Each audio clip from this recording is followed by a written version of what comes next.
마태효과, 우수함은 거듭되는 시행착오에서 비롯됩니다.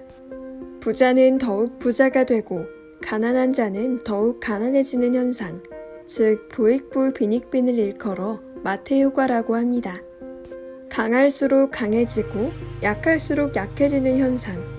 이는 미국 과학사 연구자인 로버트 모턴이 1968년에 최초로 제시했습니다.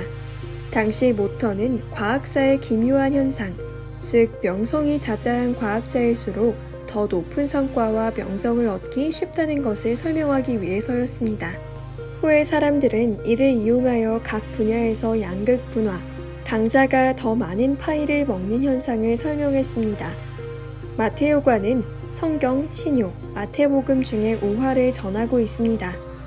예전에 한 국왕은 멀리 떠나기 전에 세 하인에게 매 사람에게 금화 한 뭉치를 주고 분부했습니다.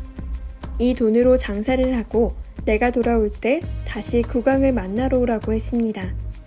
왕이 돌아왔을 때 첫 하인이 말했습니다.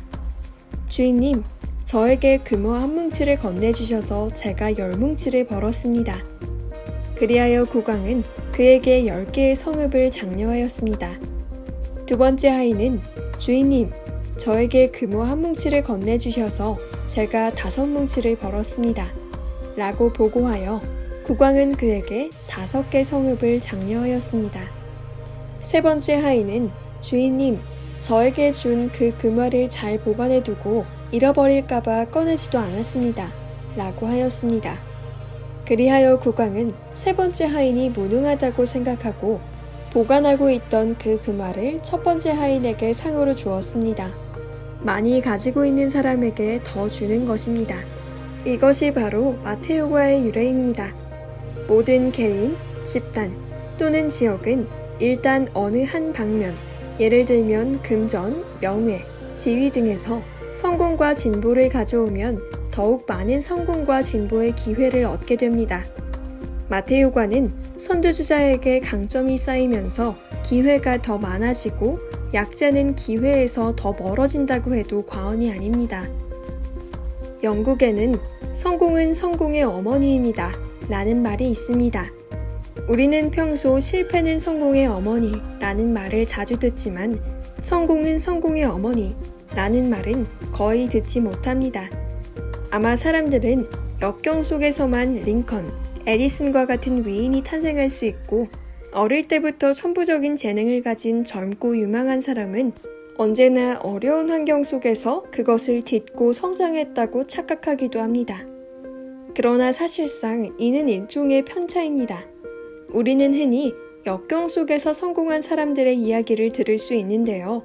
그것은 이런 사람들의 이야기 자체가 영웅들의 이야기로 드라마틱하게 널리 전파될 가능성이 있기 때문입니다. 사실 대부분의 성공한 사람들은 성공에서 성공으로 가는 사람들입니다. 다만 그들의 이야기는 너무 평범해 보일 수 있죠. 실패는 확실히 사람의 의지를 단련시키고 명석하게 하며 더욱 큰 투지를 불러일으킬 수 있습니다. 그러나 마태효과는 이 사회에서 가장 냉혹하고 무정한 규칙으로서 실패자의 의지로 인해 사라지는 것은 아닙니다. 실패를 딛고 성공으로 간 사람은 분명 소수에 불과하며 대다수 성공의 길은 두말할 것 없이 모두 성공 자체에 의해 형성된 것입니다. 마태효과의 가장 큰 표현 형식은 자원의 누적입니다. 이미 자원을 가진 사람들은 자원 자체가 다른 자원을 찾아 통합하기 때문에 더 많은 자원을 끌어들일 수 있습니다. 이와 동시에 마태효과도 개인의 심리에 거대한 영향을 미치게 됩니다. 성공을 했던 사람은 자신의 성공에 대한 자신감과 그 자신감으로 인해 더욱 성공할 것입니다. 실패자는 실패로 인해 열등감을 느끼게 되고 그 다음에는 열등감으로 인해 더 실패하게 되는 것입니다. 하지만 차갑게 보이는 이 현실의 배우는 여전히 절대적이지는 않습니다. 성공자에게 있어서 마태효과는 마찬가지로 소극적인 작용을 합니다. 같은 노력을 해서 성공한 사람이 실패자보다 성공이 더 쉬운 것은 필연적입니다. 일부 사람들이 자신을 똑똑히 인식하지 못하고 마테우가가 가져다준 성공을 자신의 노력의 결과로 오인하게 된다는 것을 의미합니다. 실패자에게 있어서 마테우가는 마찬가지로 이길 수 없는 경쟁 속에서 헤어나오지 못하는 소극적인 작용을 일으킬 수 있습니다.